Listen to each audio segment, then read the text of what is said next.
In a world that's rushing, we slow it down, finding light where shadows surround.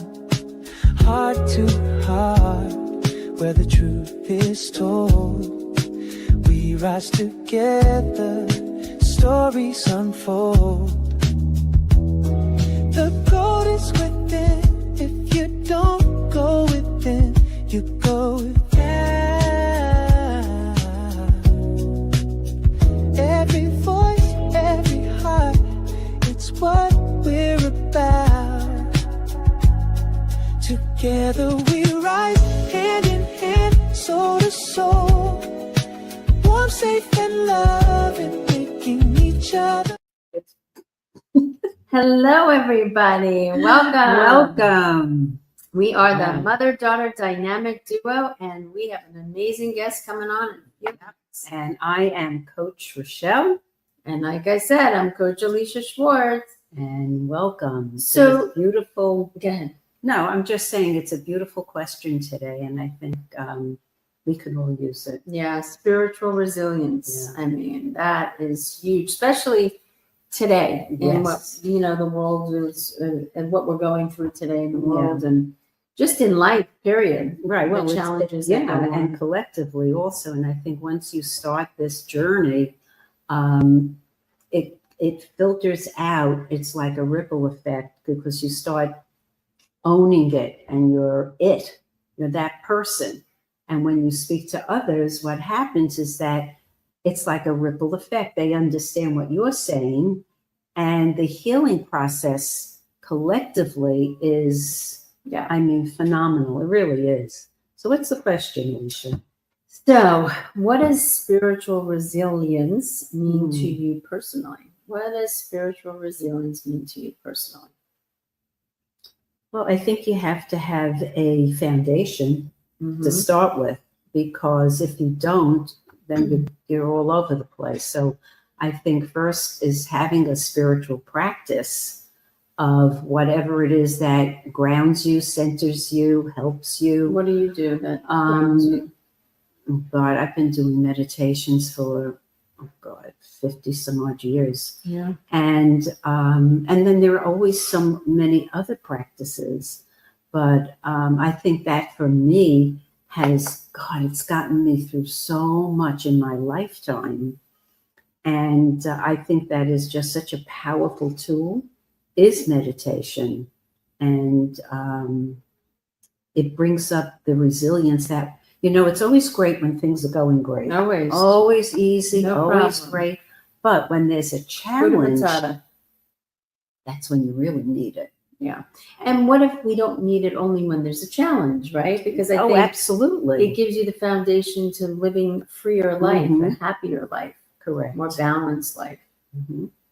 I totally agree with that. But it's really, really, really important to really go within and own that piece. And to me, in the resilience is, people have another, word for it. I call it God.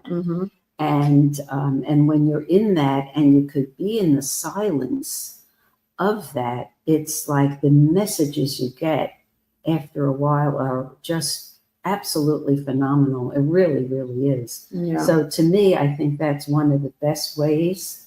And then writing, I think that's also a very important thing.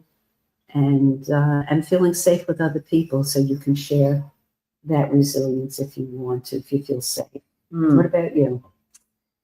What does spiritual resilience mean to me? I think it's the backbone. I think it's the backbone of life, because when you're just moving through life in general, there's so much noise and things out there in the outer world that if you don't have that spiritual backbone, resilience, you'll be thrown all over the room. And I really feel like it's a backbone and a whisper of God's, whatever you believe in, God's spirit, universal, whatever that is for each of you. But for me, it's a silent nudge. Like it's don't go to that direction, or stay here, or listen to yourself, or get quiet enough. And it's different for each person. You know, I could be on my bike. I can go on my bike and hear tons of wisdom from the higher ups, and to listen to those things. So it could be different for each person. Some people it's sitting in a bed and listening to the whispers. Some people it's in a park.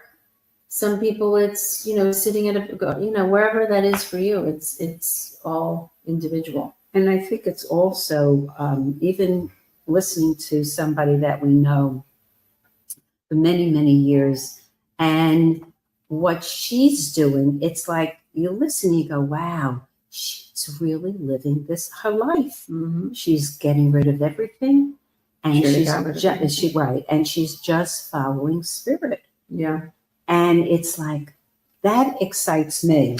Well, it stimulates me. And that's, you know, she has a strong enough spiritual resilience to listen to the whisper and to trust that something else is working through her, guiding her where she needs to go. Yeah. Now, does everybody have that? They do, but do they want to hear it, or are they quiet enough? It's an individual journey. It's an individual journey. I will say that if you don't have that, it's a harder ride, because you have nothing to ground you. Yeah.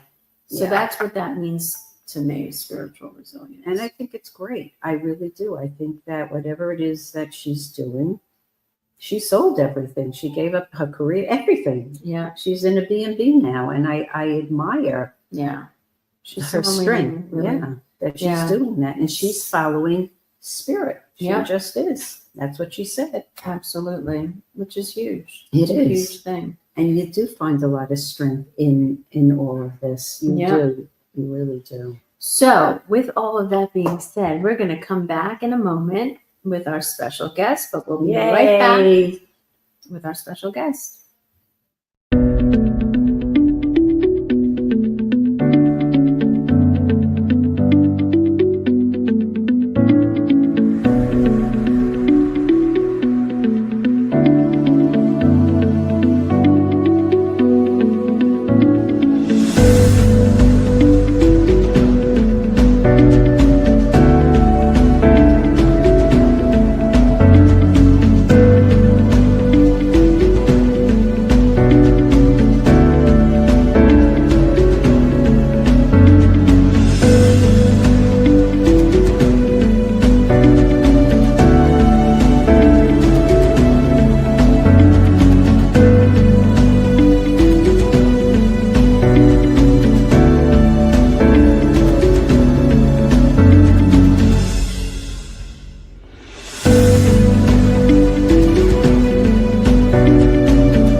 Hello, we are back. Yay. And we have a fabulous, fabulous guest today. And she's going to tell us a little bit about herself. And then we have some questions. And this is my new friend. Yes, she really is. Yes. And welcome, Mindy Jackson. Welcome. Welcome. Thank you so much for having me. I love you guys so much. I mean, excuse me, goddesses. Yes. I am so grateful to be here. I am a psychotherapist, licensed professional counselor in the state of Georgia, and a Reiki master, among some other certified names of energy healing modalities, and a spiritual coach. And there's a lot more to me, but we can really just start there. I don't like to put a whole lot of labels on myself because I have a lot of them, and I don't want to, to let my ego decide that those labels are more important than the wisdom that comes through me. Yeah, that's beautiful. That's great. I love it. And it's perfect for what we're talking about, really, because like I was talking to my mom before, and the question is a powerful one because it's different for each person, right? It's so different what this means. But what does spiritual resilience mean to you personally, Mindy? What does that mean to you? Well, I was listening as you guys were talking about that before you brought me on. And, I think both of, the things that both of you were saying are very significant. And I think that they are different parts, and like you're saying, everybody has their own little signature. So everybody has their own little parts, but we all still have this one thing in common, which is feeling at home within ourselves. And not just, oh, let me hang my hat, but finding that place within yourself that you feel your own divinity, where you feel your own sense of safety and acceptance and love and unity and compassion for yourself. So spiritual resiliency has a lot of different components. And for me, the coming home to myself, I would say, is the foundation. And then from there, I learned how to have a backbone and learned how to own it, which I call spiritual integrity. In that I know I'm being watched by ancestors, guides, God, creator, source. There's a lot of eyes that I can't see that they can see me, right? And I feel like strong duty to stick to doing what spirit leads me to do. And I don't always know what's coming. I get glimpses. But when times get hard, and yeah, you don't just use it when times are hard, but that's what it's really for. If you're talking about what is the purpose of it, right?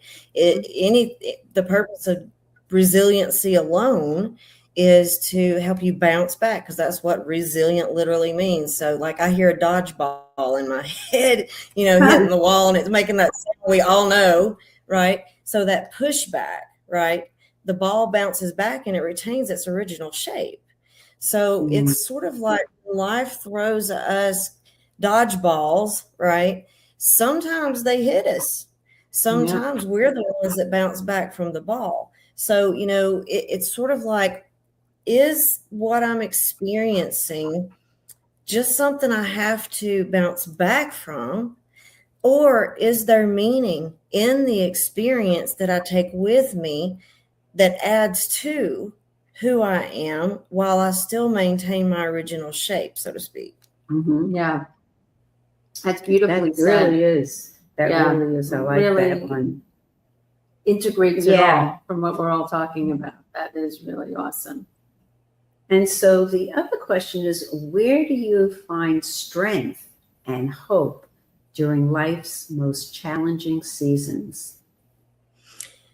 That's a good question too, because there's a lot of components in that for me as well. And I think back to the wisdom teachings that I was raised with from my elders, people in my family and community, even some teachers. We all have those teachers that are really stand out in our minds, that they gave us positive feedback in such a way that made us want to do better, right? And I think that's sort of that's one of the big key elements to us building that drive and motivation to do better and not just stay stuck and stagnant or go backwards and decompensate, right?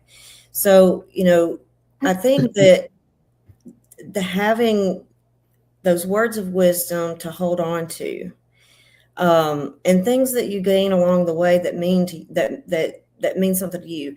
So I think a big piece of all of this has to do with the way we make meaning. Like, does this mean something more to you than just blank? And the example I give a lot of times with my clients is, if you're out walking on a trail and up ahead you see what looks like a 6-foot tall owl standing there, and you just had an experience of owl, even if when you get closer you realize that it was a distorted tree that had kind of halfway fallen over. The important thing here is you had both experiences, and you can't discount one for the other. And when we do that, we realize there's more than just a third dimensional world that we're living in, because that dimension where you experienced owl is not third dimensional reality. So I have a question. How does this work personally in your life? Can you give an example? Love to hear the story. Yes, I can give one of the most recent big examples. In 2023, I had heart surgery and had a postoperative stroke. And the stroke was in the occipital lobe, which is in the back of the brain. That is your visual cortex. I had central vision loss. So it wasn't like this black hole I was staring at. It was as if I'm looking at your face and you didn't have a nose. And my brain would fill in that space with the colors of your face. So people didn't have part of a mouth and they didn't have a nose. So everybody looked kind of like Voldemort or an alien, and it was, humorous. And so if it weren't for me finding the humor, right, in the situation, and then having the drive to not accept what I was being told, that I was going to be blind. I refused and rebuked that, and instead took action to look up in my peripheral vision on my phone while I'm in the hospital for 11 days, how to rehabilitate this particular type of vision loss. And the recommended treatment was visual arts. So I had friends bring me art supplies left and right, and I was doing watercolors and drawings and all of this. And, not long into it, I'm like, this is interesting. Like, I can actually do really good with this all of a sudden, right? Like, so, I was like, wow, there's a depth. By the time that 11 days was up and I was discharged from the hospital, I had regained enough of my vision that I could see the whole mouth.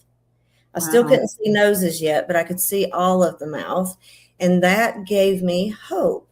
So I was like, okay, I followed my guidance here. And I have hope that if I continue what I'm doing, it will restore more and more and more. And I have faith that that will happen. So when I got home, I had some recovery time still before I went back to work. And there was no way I was going to sit around and be bored.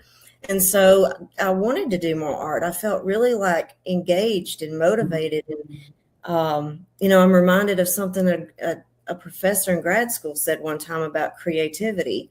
He said, when you are in the midst of a creative act, you are most closely in alignment with Creator within, right? So I was like, yes, because that's where the healing comes from, right? So I decided I was going to paint the 22 major arcana of the tarot. Wow. And I did. I lived every meaning of every one of those big archetypal cards. And if anybody knows anything about tarot, you know that the major arcana is the hero's journey from beginning to end. It's the same thread under every story, every movie, everything, right? So I lived out that hero's journey in a real time, real life, experiencing not just this third dimensional reality, but the fourth dimension of being able to see more deeply into what I was doing. And I was having this depth to my art that I didn't have before. And then fifth dimensional reality, where that ability to see deeper developed another dimension to my clairvoyance. And I began to have what I called the crystal vision, to see between dimensions. So coming back to answer the question a little more like concisely here, is in the whole process, what I discovered is that damage that is defined by someone else not always mean that something's wrong. Damage can be the doorway that's been opened, right? Yeah. It can be the tornado that comes through and tears down the old whatever so that something else can be built. So it's sort of like I had an opening that happened, and it not only affected my physical vision, it affected my spiritual vision. And it's so beautiful because you're really illustrating so many pieces to this part, but really about how a situation can happen to us. And in your situation, a heart attack and a stroke, correct? It was No, both heart surgery. heart surgery. And Yeah, I then, had a cyst on the pericardium, and they went in the opposite side of my body, through the ribs, across my body, like halfway across. Reminded me of a scene out of a certain movie that freaked me out. But it was extremely painful. It was in like that particular surgery is like in the top 3% most painful surgeries. And I really went into a very primordial state because of the pain was so intense. I was literally trying to survive. And the stroke was sort of like the thing that said, hey, you need a little extra help. And you have this big initiation that's happening because something that was blocking part of my heart function was needed to be removed. And when it was removed, then I could see through my heart better. wow. I mean, you're exceptional. Oh, and yes. I'm sure it's all of the work you've done your whole life to prepare yourself for something like that to occur, for you to elevate and expand to all the different dimensions you're speaking of, to get the real gift of it all and the blessing that came through that experience, which is huge. Yeah, and quite To huge. open you up to that place of the creativity, to get the clairvoyancy, to open up to this another part of you that maybe wouldn't have been open if that didn't happen. And boy, did I not realize where it would take me. Because when I finished the collection, I named it The Return of the Divine Feminine. Wow. Wow. And that set me on a very interesting path. And you hear stories like this, and they're all different stories. But when you share it with someone that we just met you, but we feel like we've known you for a long time, in some way, shape, or form, it's fascinating the way in which your consciousness took that information to use it instead of it using you. You didn't let the doctor say, oh, you're going to be blind. You're like, nope, not happening. And the power of that, to shift that, is huge for everyone out there listening. It is. You have the power to shift whatever you want with your And mind. that is your Sorry. No, that's okay. True, it is. But that is coming home to yourself. That's what sovereignty really is. If you think about it, when you come home to yourself, you realize that you are way more powerful than you've been taught to believe, and that you are an eternal being, that there's something within you that's within everybody that connects us all. And we are not meant to be weak and dependent and powerless. And yes, allopathic medicine has its place, but when a diagnosis, right, does not align with what you feel, what you believe, you still have the power to treat it however you choose. You do not have to do it or accept it. A lot of times I have clients that will come in and they will talk about being on the spectrum, and that's not just autism spectrum. That's one side of it. Then you've got ADHD and HSP. So I just tell them, strip away all of the labels. And what I see is a multidimensional person who is of a higher frequency than our medical system has the ability to address with the tools that I have now. Now, there are some advancements that are coming out, and there will be more soon. So hopefully we'll get there a little bit more. But science has always been behind human development. And technology always causes a higher, a move towards higher consciousness also. Yeah. So when we take that sovereignty back and say, this is my being, and everything manifests from my beingness through my thoughts and my feelings and then into my body. So if I'm going to the doctor for something physical, like I'm having to do with a knee right now, if I'm going to the doctor for something physical, I need to look at how is that problem in my physical body? What is it reflecting that I'm dealing with in my mental and emotional body? Yeah. And what is it in my energy or Yeah. my being, right, that maybe has been distorted, either on, self-sabotaging behaviors, genetics, environmental influences. I could go on and on and on. Conditioning, belief systems, family, all of that affects our energy. But when you say, even through that, there's more to me, there's something more pure, right? That is at the center of all of that. And when we start to come home to that, you can no longer handle or tolerate the constraints of the third dimensional reality. So being told this is your diagnosis, this is your fate, it's kind of like my spirit goes, I choose my fate. Right. Correct. Exactly.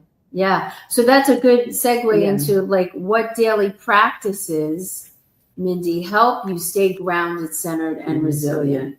What's that for you? Well, I don't have anything that is that I do every day, and there's a reason for that, because I get bored.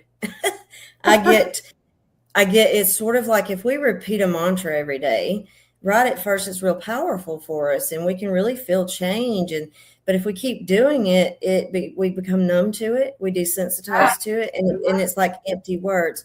So I do various things at various times, and I go through phases. So I went through a phase not too long ago where first thing in the morning, as I got my coffee and I sat down, I would silently sit and breathe. And, if any imagery from a dream was there, I would process or whatever. But I would spend time making sure I hit three major things. One, gratitude for my health. Two, and then you can expand on that, right? Gratitude for my wealth, because I do not accept scarcity. I am abundant. And gratitude for love, to be in the energy of love, to be love, to be able to accept love and give love freely. And so as I did that every day, I would see that where your attention goes, your energy flows, right? So I would see more abundance. Had more vitality. I could walk longer time periods. I felt better in my body. And then I had this beautiful teacher in the south of France who channels Mary Magdalene. And she taught me how to say the equivalent of the Lord's Prayer in ancient Aramaic. And when you speak that, you feel it vibrationally in your body. And it's almost as if each word has its own little energetic signature that goes to wherever it's supposed to or needs to or whatever in your body. And you just feel the words. And if you try to focus on trying to interpret it, because I know I had to memorize that in Sunday school or something, right? Number one, it's not the same. The original is different. But if you're trying to intellectualize it, right, you take away from that experience of being embodied, spiritually embodied. And that's what coming home to the divine feminine is all about. Yeah. That's beautifully said. Yeah. Really beautifully said. So for people that are listening, what is divinely feminine? What does that actually mean? Because everyone's going to listen and go, well, what does that mean? Yeah, and this is where the message that I've been sent on this mission to speak publicly and use my voice to activate the divine feminine. So if you really look at our world, even females who love flowy clothes and embrace their intuition, and our moms and stuff, we're very masculinized. We have had such a long-term patriarchal system that we now see does not, I don't know that it ever truly serves the public, but it isn't truly serving the public. It's oppressing the public. And we know, most of us are awake enough to know how this is, kind of happening. But the challenge here is that when back thousands of years ago, when the systems of control at that time felt like they could lose control, like it was very shaky and fragile because they didn't have a good foundation, right? What came up against them, they would squash. So if it was a person, say Yeshua, bringing a message saying the kingdom of heaven is within, then they didn't want people to be sovereign because they wouldn't listen to him anymore. They would lose their authority, right? So what did they do? They kill him, right? So this is what happened to the feminine. The feminine is not about power over. That's masculine. The feminine is about empowered, feeling sovereign, feeling at home within yourself, being able to trust your inner knowing and your instincts. And one of the surviving ways we see this is that the large majority of women, when they have a baby, they instinctually know what to do, right? Right. Yeah. But when you take what was considered the sacred portal, and what I mean by that is the female body is literally a portal. We bring that which is bodiless and not carnate, right? This consciousness, this soul that comes from Source, God, Creator, and through love, ideally, right? Through love and what I will call magic, we have this soul come into a physical form. And we birth new worlds, new families. If you step back and look at your descendants, you just birth all of this, right? And then you have to honor all the wombs that came before you. So being the sacred portal doesn't always mean just babies either. It can mean projects. It can mean communities. You're birthing and building and nurturing these communities. You're trusting yourself. You're trusting your connection with others. So the masculine is about separation.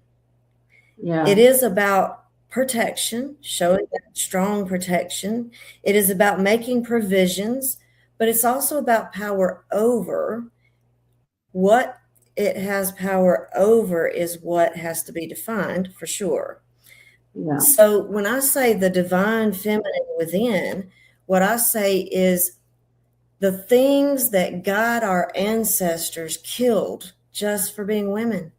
Yeah. The intuitive, instinctive ability to know what plants and herbs to pick to get rid of the thrash for their baby.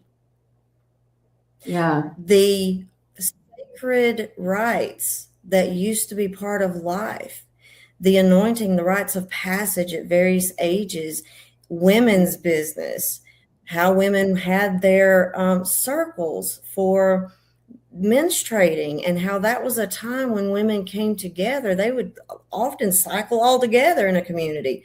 They would come together for a time and give their blood to the earth. And if we give it to the earth doesn't require it from our sons in war, right? Yeah. So what you're saying is so powerful, but we have to wrap it up. And I know we'll probably have you on again just for this conversation alone, because it's very fascinating. deeper, It is. and we don't want to miss it. Yeah. But there's much deeper to go, and we definitely will have you on again for this part. Yeah. I would love it. I mean, I've experienced her work. Yeah. With it. So it's just phenomenal. it is. Phenomenal. It So really is. we want We'll to go to thank commercial. you, and we're going to go to commercial, and we'll be back with a little golden nugget.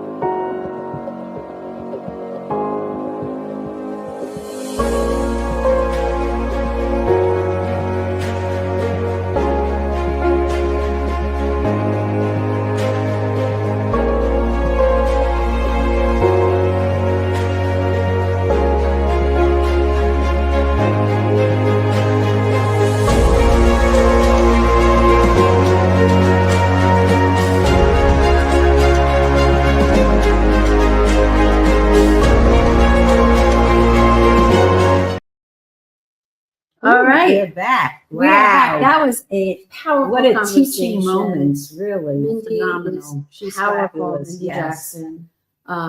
So one of the things we talked about resilience, Yes. spiritual resilience, but I guess a golden nugget or an action step you can Mhm. take. One of the things is you could pray by asking, what is this moment trying to teach me or guide me to my next step? Or Okay. What's another one? Rochelle? pause for about 60 seconds, take a few slow breaths, and then really feel whatever it is that you feel within yourself. Write it down. Yeah. Just write it down. And then another thing is maybe take one small action that aligns with the values that you're interested in rather than acting and reacting In fear. from fear. So those are some golden nuggets. Those are good nuggets. And we want to thank everybody. We want to thank our special guest, Mindy Jackson. And we'll have her information on this as well. So until we meet again. And don't forget, What? subscribe. Yes, subscribe to our and like. YouTube. Absolutely. So with that Okay. being said, we're sending you tons Lots of of love. Mwah.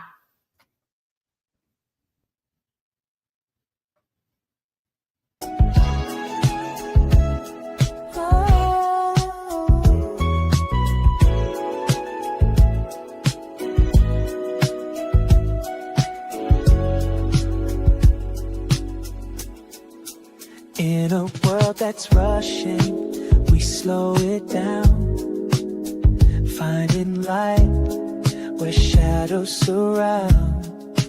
Heart to heart, where the truth is told.